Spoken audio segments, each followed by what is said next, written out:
chi efugokwa n'ụbọchị taa. Anyị na-asị Chineke nyere anyị ndụ na ahụ isi ike, ekene dịrị ya.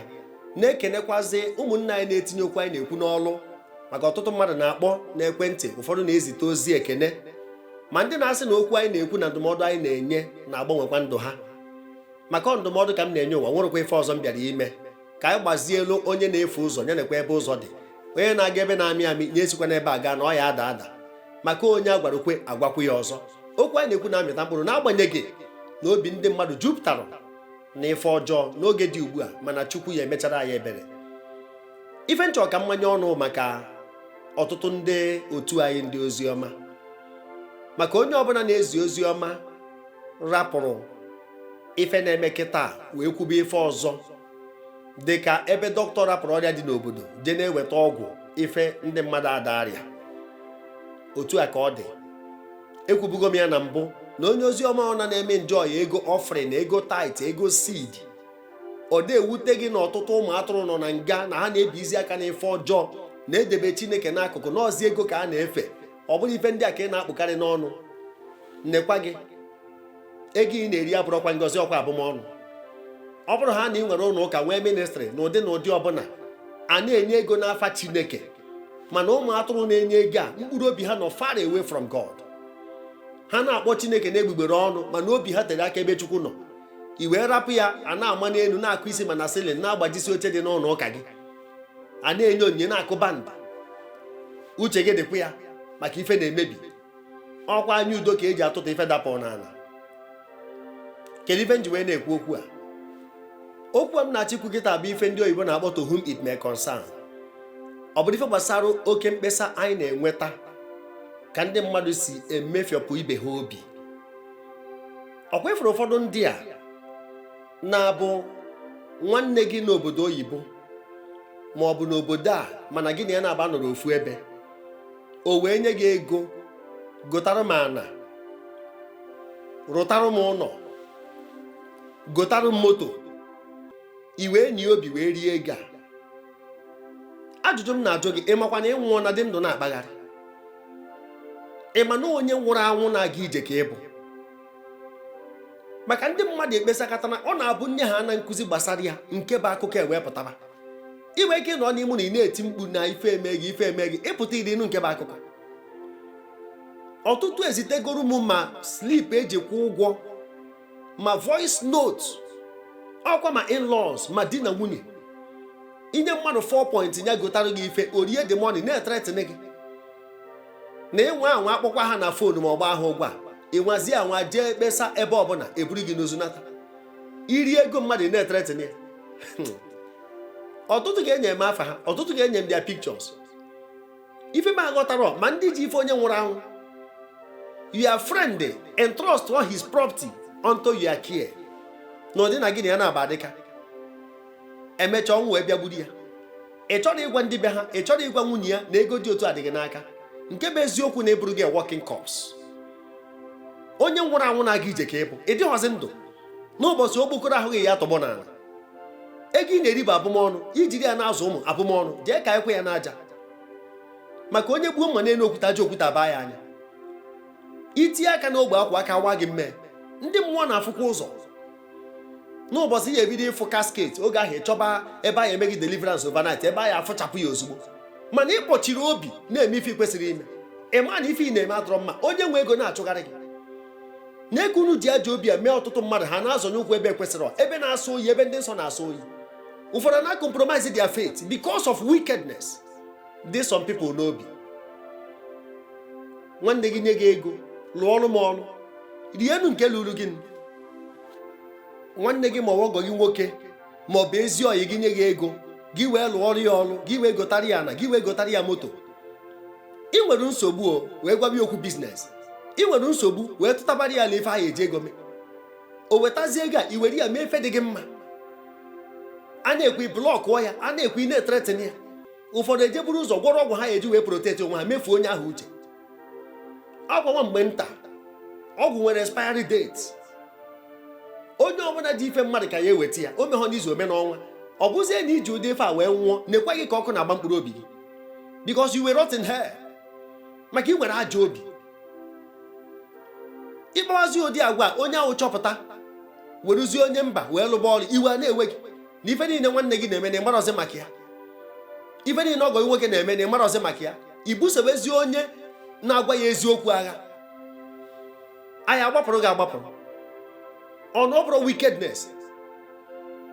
Mgbe ị na-ebute up all this deceit, greed, envy, lies, iwere ya wee kwa akwa yiri n'ahụ, onye ọwụ chọpụtazie ya, ife ọzọ ya emezi bụ ịkpaba nkata ka ihe esi wee frustrate ife ọbụla ọ na-eme. Ịchọ ka o debere gị isi ka ị na-azọpịa, ịchọ ka ọ rapụ akpa ya ka ị na-ezu ya ori, ife ọ na-egwa na okwere ị na-akwagharị ya ka oche baba na-apị ya ka remote.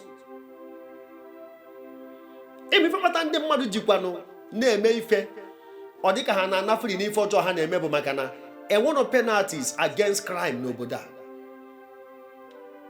Enwero penalties. Even the people in authority kwesịrị na-penalize the criminals. Most of them nwere criminal tendencies. Ọnya bụ nsogbu anyị nwere. Many key players na governance, many of them nwere criminal tendencies. Ha bụ hardened criminals, ọtụ n'ime ha.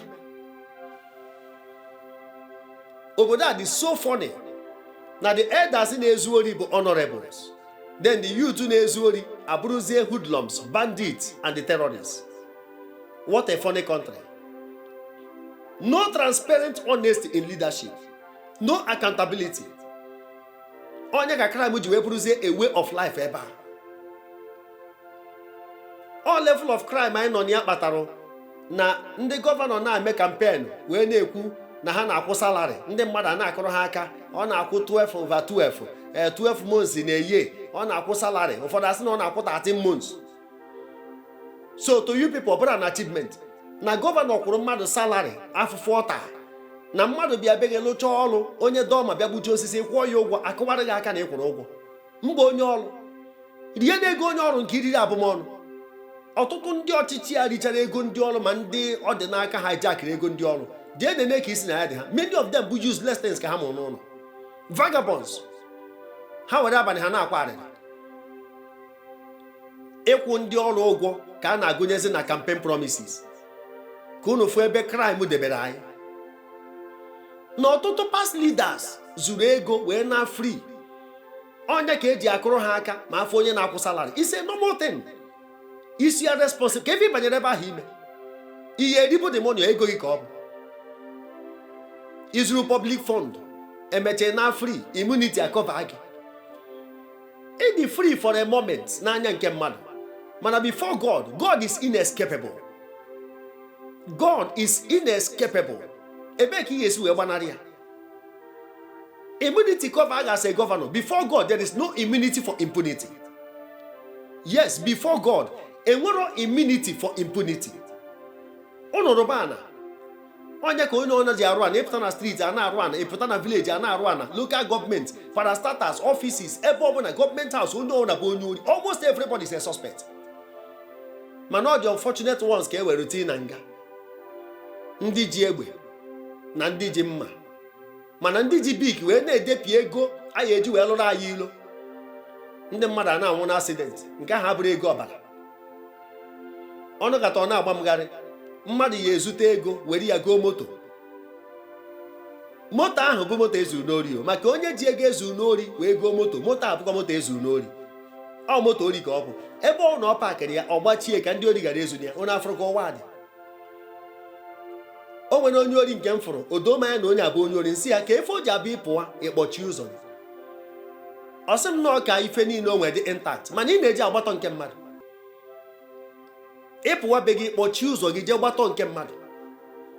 Onye ori zute moto, ebe ọ na ọ pakịrị ọ gbachie gbagharịa ya kọlọ. Otu a ka ọ dị ebe ndị ọchịchị anyị nọ. Otu a ka ọ dịkwa ebe ndị ma ndị uwe ojii ma ndị amị. Maka e nwere ọtụtụ na-arụ ọrụ a with criminal tendency. Ha na-arụ ya, ha ji ewele ezu ori, mba akwa ha eyibe ha. Mana ha na-enwudezi ndị ori nọ na mufti. Ụfọdụ ndị ori nọ na uniform na-enwude ndị ori nọ na mufti. It is quite unfortunate. Chineke meelụ mmadụ ebere. Unu fụrụ onye na-achịnụ ka esi wee were ọchịchị ma nke emere ECOWAS chairman ma ọsịkwa ya ma ọ sịrị ya ife niile anyị fụrụ bụ ka e wee chekwaa ife ezuru ka a na-emekwu Mr. Peter Obi's case ka ọ na-adị complicated. Biko na ụmụnne m, ife ji were ife a na-ekwu okwu bụ onye ruo onye gba mbọ ka ọ dịkene sincere. Sincerity pays. Ịdịrị ana honest na ndụ a ịdịgokwa rich is a matter of time. Ịdịrị ana honest kwụba aka gị ọtọ ga n'iru gị bụ iwu ka ọ bụ. O mere n'izu ome n'ọnwa. Enwere ego jiri oyi nwee nke dị ọkụ. Rapụ kene maka iwi ewi. Ife ọna na-ewi ewi na-eme ngafe. Rapụ ife ọna a na-ekwo ekwo. Ọtụtụ ife dị popular ada dị correct. Ọtụtụ ife dị correct ada dị popular. Rapụ ụmụ ife amansiology. Soro kene ụzọ ụkwụ Chineke. Bible kwuru na John 8:12, he that follows Jesus will never walk in darkness. Ọ bụrụ ịkpacha anya ifu ụzọ emezie gbaghịrị iwe chọọ ebe anya buru ga mma gwa gị ife na-eme gị. Ụmụ nka nke omume a ị na-ezu na gọọmenti ọfịs, ị na-ezu nke friend, ị na-ezu nke in-law, ị na-ezu nke sibling. Onye ori bụ onye ori. Ụzọ ọbụla isi jide ife abụrụ nke gị ma nke onye nwụrụ anwụ jekwa chụọ ụmụnne ya ma ọ bụ nwunye ya ka ị gwa ha na-ekwe ife dị otu a nọ na ya custody. Ma ịmakwa na ị ya na free ewepụ ya nekwa akara ọnwụ ka ọ dị n'iru gị, nekwa okpu ọnwụ ka ọ na-efegharị n'isi gị. Kwụba aka gị ọtọ. Sincerity pays. Onye ọbụla nọ na ndụ a chọrọ onye na-ekwu eziokwu, mana gwazie onye anya kwuo eziokwu onye ka mamịrị jere ọkụkọ. Ịma na ekwensu chọọ ka ndị dị sincere nọrọ ndahie. Abịa na shrine asị gị yipụ akpụkpụ were azụbata iwere azụbata. Ha chọrọ obedience, mana gwazie ekwensu ya dị obedient to God o kwere ya eme. Mana ọ chọrọ ka ndị nọ ndahie dịkwa obedient to him, mana o kwere onye nwa adị. Emechazi obe na shrine imebi ndụ akwamike ebe ahụ, mana ọ ya bịa deceive ndị na-arụ na be Chukwu anọ na altar na-ebi ndụ ruru unyi. A na-emetọ ebe dị nsọ, mana ibi ebe nke ha imere anya akụtuo yi were ndụ gị wee kwụọ ụgwọ. Everybody chọrọ ịdị sincere. Onye ori eje zụta ori kịta were ya meghe business bịa n'ụlọ ụka tinye announcement na achọrọ manager, a sincere person, onye dị upright, a born again ka ọ bụrụ manager ma ọ bụ secretary ma ọ cashier. Mana gwazie nye nwa bụ onye ori ka ọ bụrụ born again o kwere ya eme. Ọ dị esi na criminal gang ha wee chọọ ofu nwa agbọghọbịa ndị ha na ha na-ejekọ ori ka ha bịa manage area company ọma mme. So everybody chọrọ ịdị sincere. Ekwensu chọrọ ka ndị nọ n'okpuru ya dị sincere. So otu a ka ọ dị. Ọ bụrụ ha na gị nwa na-arụ ana chọọ ka ụmụ gị dị sincere, ka ndị nọ under you dị sincere, why can't you be sincere to those who are above you? Onye mara ife dị mma ya mee. Ị mara ife dị mma ma imehie ya, ọ bụrụ amaghị ife bụrụ mmehie. James 4:17. Ife nji metụ okwu aka ụmụnne m na ọ na-abụ nkụzie repọt akarịa, mana anyị ada ekwu, anyị ada agba na mmiri. Ife a na-ekwu adọrọ fecha, maka ọ m na-ekwu ana m ayọ Chineke amara ka m na-agwa unu ka m na-agwa onwe m. Okwu Chineke bụ double-edged sword. O nwere onye ọ rapụrụ ma onye na-ekwu ekwu ma ndị a na-agwa. Ịma ọ na-abụ enyi n'aka ọ dị mbe ka agbara na mmiri, ọ dọrọkwa fecha. Anyị na-ekwu anaghị amara Chineke.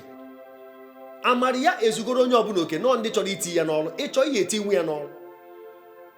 Ịmata ife dị mma maka ị na-acharụ moto, ịpụwa iyiri akwa gosi na ịma ife dị mma, mana ịkpacha anya na-arụ arụrụ ana.